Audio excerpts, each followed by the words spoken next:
Hello viewers, welcome to my new blog. সুন্দর। এখন 4:28 বাজে, আমি যাচ্ছি বাইকে তেল ভরতে।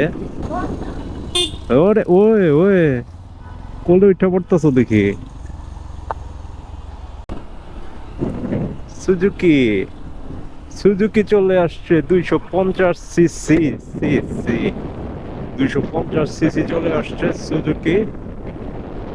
কোনো কিছু চেঞ্জ নাই, খালি ইঞ্জিন কি হয়েছে, ইঞ্জিনটা 250 সিসির, কোনো চেঞ্জ আছে। টায়ারটা হচ্ছে সামনেরটা দিচ্ছে 110, পিছনেরটা দিচ্ছে 150। 10 10 করে বেড়ে গেছে সামনে আর পেছনে। আর যেটা আর কি হয়েছে, আর হচ্ছে ডুয়েল চ্যানেল এবিএস দিচ্ছে। লুকিং গ্লাসটা শেষ পুরা, লুকিং গ্লাসটা পুরা একেবারে কেচা দিছে একদম। এত ভিড় থাকে না ভাই আইডিয়াল পাম্পে।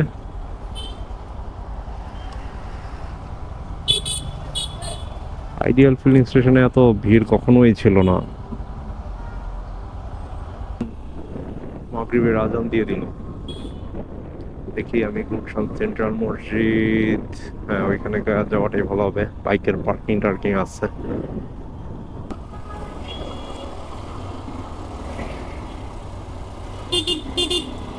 রং ওয়ে মারাগুলো কি খুব জরুরি আমি জানি না। এই রং ওয়ে মারতে গেলে কিন্তু নিজেদেরও রিস্ক থাকে, আরেকজনের রিস্ক থাকে। তাও এই রং ওয়ে গুলো মারতেই হবে। এইগুলো মারার কারণেই এত ঝামেলা, জ্যাম জট লাগে। একটা অ্যাক্সিডেন্ট হলে নিজের শরীরেরও ক্ষয়ক্ষতি, নিজের বাইকেরও ক্ষয়ক্ষতি। বাইক হোক আর গাড়ি হোক, যে ভেহিকেলই হোক। এই উল্টো রাস্তায় চলাফেরা এগুলা বন্ধ করতে হবে, এগুলো একটু স্ট্রিক্টলি ধরতে হবে এদেরকে। আর না হলে জ্যাম জট বাড়বে, প্লাস হচ্ছে রিস্ক তো আছেই অ্যাক্সিডেন্টের। জাগুয়ার, ওরে বাবা। আচ্ছা,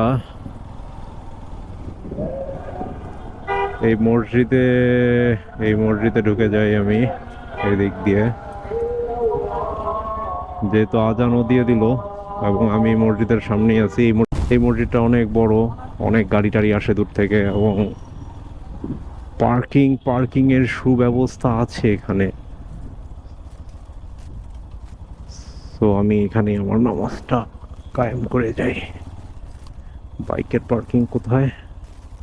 ওই যে একটা বাইক ঢুকতেছে, সে কি পাওয়া যাবে?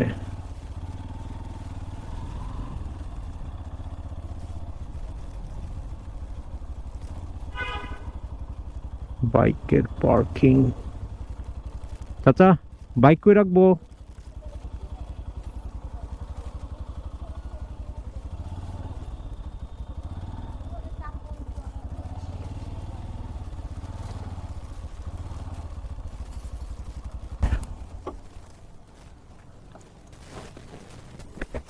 Okay, I'm signing off.